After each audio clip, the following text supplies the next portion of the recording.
series.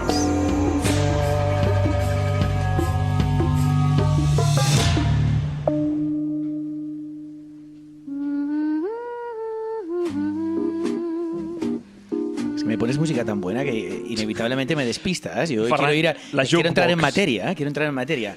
Bueno, está claro que como has planteado aquí, ¿no? Hay la opción dentro del rol paternal, maternal, de que esa historia sea reescrita para que los hijos no sufran, o porque te interesan, para esconder tus propias miserias. Bien, ¿no? Sí. Pero hay películas que seguramente se acercan mucho más a esa idea que la que hoy os traigo. De hecho, hoy os traigo una serie, ¿no? Cara a cara. Enseguida hablamos de ella. Aquí, en Cara a cara, veremos la contrapartida de eso, ¿no? Pero hay películas que van mucho en esa dirección, de obtener o crear un mundo totalmente ficticio a tus hijos para que no se tengan que enfrentar a la cruda realidad por interés o por protección. Y estoy hablando, por ejemplo, de Canino, que me parece que es una... Es verdad. La vida es bella. Bueno, lo que pasa es que, claro, la vida es bella. Sí, evidentemente la vida és bella. Bueno, després hi ha la inversa, no? Que és Goodbye Lenin, no? Que és el fill que manteix a la mare, esta ¿no? en la línea más de lo que hoy voy a contar, ¿no? De Cara a cara. ¿Está Canino? La película griega, que es una maravilla, ¿no? Que llega incluso a construir un nuevo vocabulario o un cambio de significados en las palabras que utiliza para que los hijos realmente no pillen la trampa. Y después de Wolfpack, que no sé si la habéis visto, que es un documental sobre unos chavales de Nueva York, de Manhattan, de hecho la tradujeron aquí como Los Lobos de Manhattan, que son criados a través de películas, literalmente. No salen del edificio, no salen del apartamento. Empanada cultural Sí, exacto, en la película, sí. ¿no? De hecho, tendríamos que contactarlos y que también aprendan a través de... Bueno, potser hi ha algú aprendan que la té el vida. seu fill tancat a un sòtan escoltant en bucle empanada. No es Liberto, que quede claro, ¿vale? No le pones el programa. Aún no. Pero bueno, ahora veremos todo lo contrario, como os decía. Como muchas veces, también son los hijos quienes ocultan su auténtica realidad, la realidad en la que ellos viven, y la ocultan a unos padres que seguramente ya son muy mayores o que ellos creen que son muy mayores y son incapaces de entender desde esa madurez o vejez la vida que llevan los hijos, ¿no? Pero lo que está claro es que sus motivos tendrán. Tal vez la falta de confianza provocada por esos años de silencio, cierto desinterés por parte de los padres, o todo lo contrario, ¿no? Una excesiva rigidez en la educación que hace que sea imposible la comunicación. Todo puede ser. Y por eso esperamos que Liberto confíe en mí, que comparta conmigo todo aquello que quiere hacer, que si se acaba convirtiendo en un narcotraficante a mis espaldas, que comparta los beneficios conmigo. Es decir, yo no me voy a poner en Y su que te contra. lo ponga y que te lo deje barato. Exacto. I si és famoso, què? Si es famoso, no. Entonces que no quiera saber nada de mí. Vale. Algo habré hecho muy mal en ese caso. Será el insulto más grande, Hostia, ¿no? yo Para ti. creo. Eso ocurra. Bueno, la cuestión, ya fuera las bromas, ¿no? Como habéis dicho, no es nada fácil ser padre. Habéis insistido y evidentemente que no lo es. Pero ni hijo. Y cuando uno es padre e hijo a la vez, ¿qué? Porque claro, depende de la edad, ya estás en Bueno, de ese hecho, punto donde... técnicamente todos somos hijos. Sí. No de alguien. Eso está clarísimo, pero en la práctica, en la relación diaria, es muy difícil ser padre y también ser hijo. Y cuando estás en el medio ya es de traca, ¿no? Y de eso nos habla de la serie que hoy os traigo. De la dificultad de ser padre, de la dificultad de ser hijo, en este caso hija, ya lo veremos, pero sobre todo de la dificultad de coexistir. Vamos a ver por partes, porque como siempre hay mucho más, hay muchas capas, ¿no? Exacto. Esta es la banda sonora ya de Cara a cara, este noir escandinavo. Y primero de todo, como ya hemos dicho al principio del programa, la serie se llama Cara a cara o Forhøret. Forhøret, que en danés significa el interrogatorio. Y aunque en la serie veremos que hay muchos más, no es solo un interrogatorio, los veremos y los sufriremos, a más de un interrogatorio por capítulo, Paul? Sí. De hecho, capítulos muy breves, 25 minutos, esto es Que és raro de detalle veure importante. en una sèrie més, bueno, ja ho veurem, no? Però d'aquesta magnitud, veure com és una trama tan complexa i tan profunda amb capítols de 20 minuts és la, No, és y la de canya. hecho, algo muy impropio de lo formal en el noir escandinavo, ¿no? Sí, Normalmente se enredan y se enredan y se enredan. Exacto, pregunta, ¿es lenta? ¿Cómo es? no. A ver, hay aquí una dualidad, ¿no? Es decir, los diálogos son pausados, pero la narrativa es vertiginosa. Eso me Porque refiero. cuando se enfrentan en esos diálogos que ahora enseguida explicaré a capítulo, sí que hay una idea de un lirismo nórdico particular, pero después la narración a través del montaje se hace mucho más rápida. La y frialdad noruega de los diálogos Está latente. Vale. Está latente, ¿eh? Pero bueno, no anticipemos cosas, porque tiene mucho sentido lo que os decía. Que se haya traducido, por un lado, por Cara a cara y que el título original, Forhøret, apele solo al interrogatorio en individual. ¿Por qué? ¿De qué está hablando? ¿De qué interrogatorio está hablando? Del que se hace uno a sí mismo, ¿no? De uno mismo a sí mismo. Y en este caso el interrogatorio que se hace el padre protagonista de la serie, enseguida lo veremos, el oficial de la policía Bjorn, que se hace a sí mismo ante el desolador descubrimiento de una noticia fatal. la muerte de su hija Christine. Una muerte inesperada y llena de misterio que no solo llena de ira y desconfianza, sino de culpa. Pero por eso mismo, la libertad en la traducción al español a mí me parece alucinante. Es una libertad a la que las distribuidoras nos tienen muy acostumbrados, pero sorprendentemente aquí funciona. Y funciona para bien, porque cara a cara, de hecho solo hace falta... Exacto. ¿no? Apela a esa idea que os planteaba del interrogatorio con uno mismo. Y de hecho solo hace falta ver el cartel promocional para que nos quede muy claro. El rostro del padre protagonista desdoblado en 2 imágenes.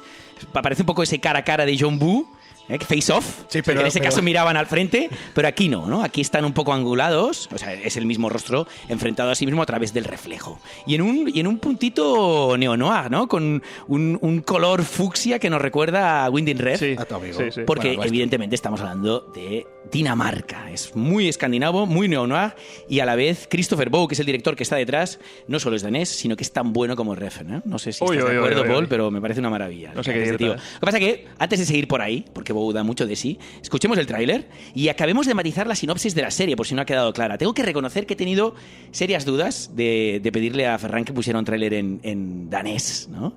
Pero... No te lo hubiese puesto, ¿eh? Exacto, ¿no? Porque hay que elegir, siempre hay que elegir entre la nula comprensión o el patetismo en español, así que tiremos por la segunda. Soy Frank, te llamo desde la morgue. La chica que nos trajeron anoche de Ameiligen.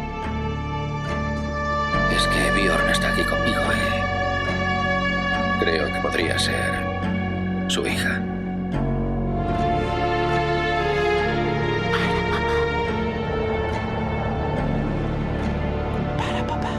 Pues ya lo oyen, una llamada desde la morgue que relaciona el cadáver de una chica con Bjorn, ¿no? Este oficial del que os hablaba.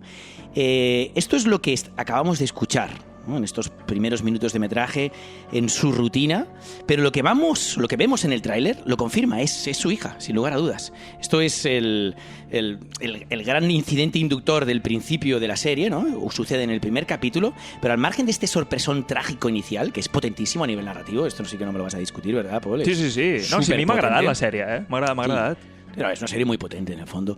Aquí el thriller realmente, el suspense cuando surge, cuando el forense le atribuye esa muerte a un suicidio. Y el prota, Bjorn, el oficial, se niega rotundamente a aceptar que su hija se haya suicidado. Y es de hecho entonces cuando empiezan realmente las preguntas, ese gran suspense.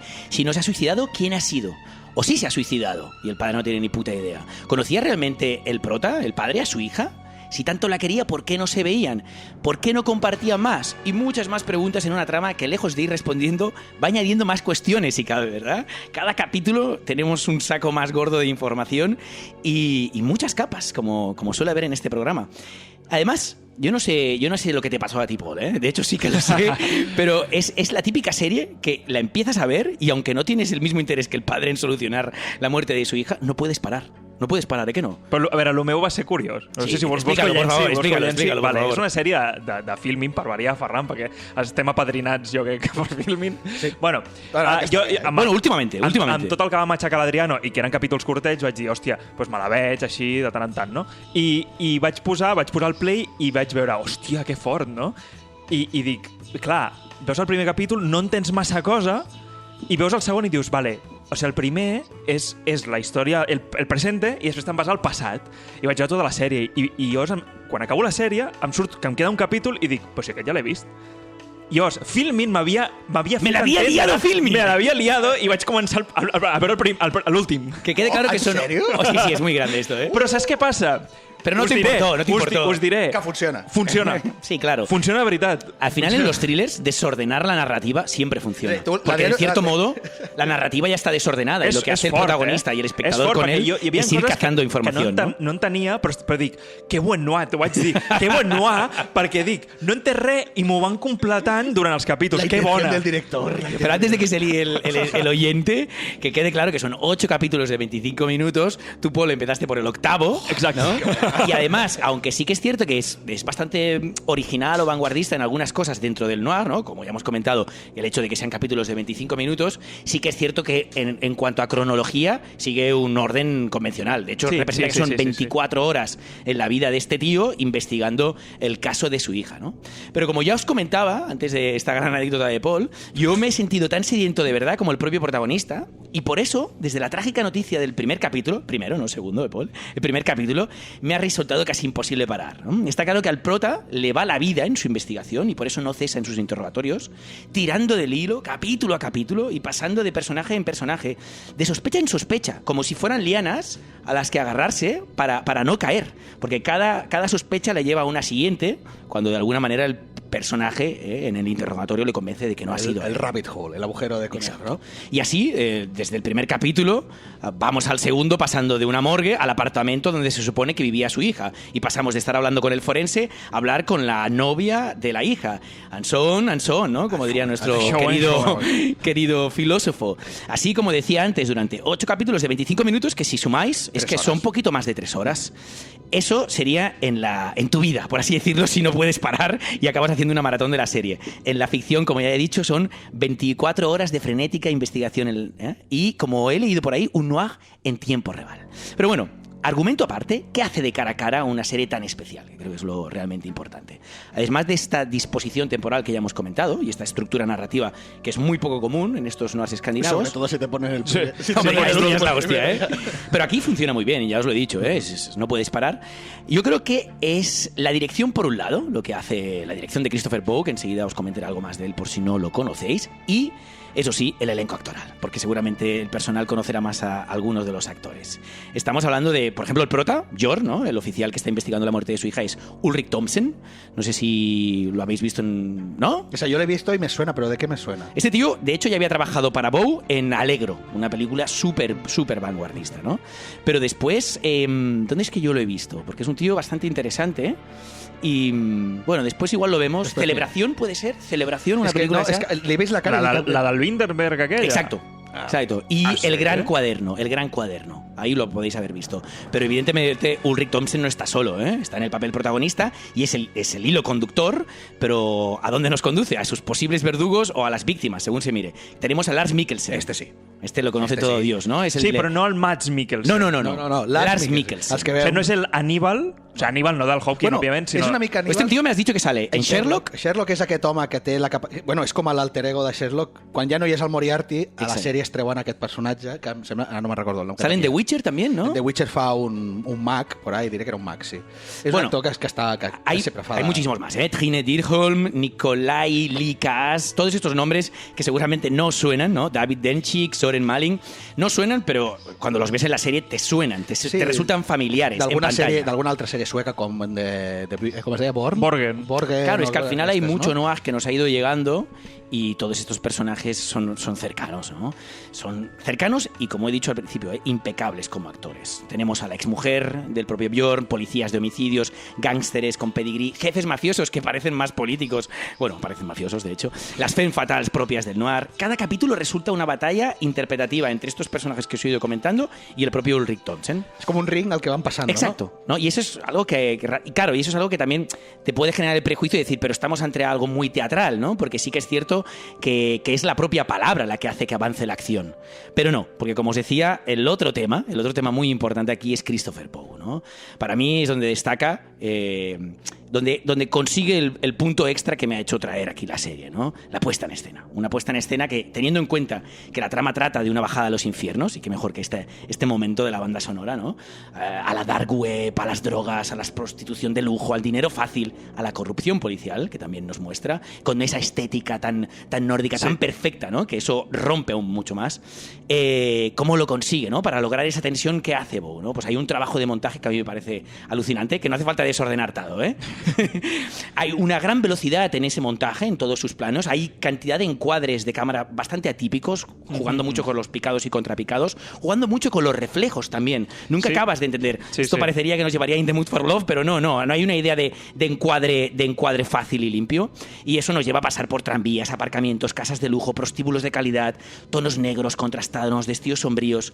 Realmente el noir está muy vivo, y está muy vivo vivo, sobre todo en un tío que antes de empezar a trabajar en una línea más comercial, estoy hablando de Christopher Bow, empezó con películas de vanguardia total, Reconstrucción, Alegro, que os he comentado, Beast. Y es un tío que en cierto momento de su carrera, ya con cierta fama en Dinamarca, hace una apuesta por el noir. Que el noir que no solo tiene difusión en Dinamarca, sino en el mundo, ¿no? Que estas películas que he mencionado son conocidas por algunos freebies como yo, pero no tanto como las pelis noir. De hecho, cuando él empieza con Los casos del Departamento Q, que es la última película que hizo, Journal 64, es cuando él empieza a darse más a conocer fuera de su territorio, ¿no?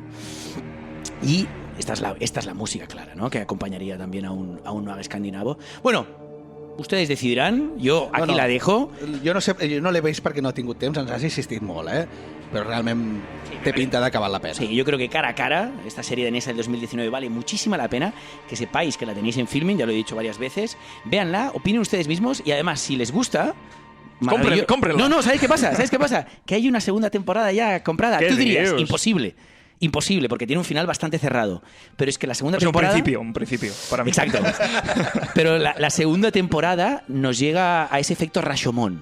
En vez de estar con el padre, estamos con la madre. Puntos de vista. Nos vamos con la madre. Amigo. Con la madre, que en este caso ahí sí que tengo que rascar el nombre porque realmente... Clar, perquè ja només estem amb ella a la morgue. Exacto. Avui estamos hablando de Trine Dyrholm, que serà la protagonista de la segunda temporada. Avui hem fet pares i mares, doncs l'any que fem mares i pares. Llavors portes la segona temporada. Perfecte. Doncs avancem.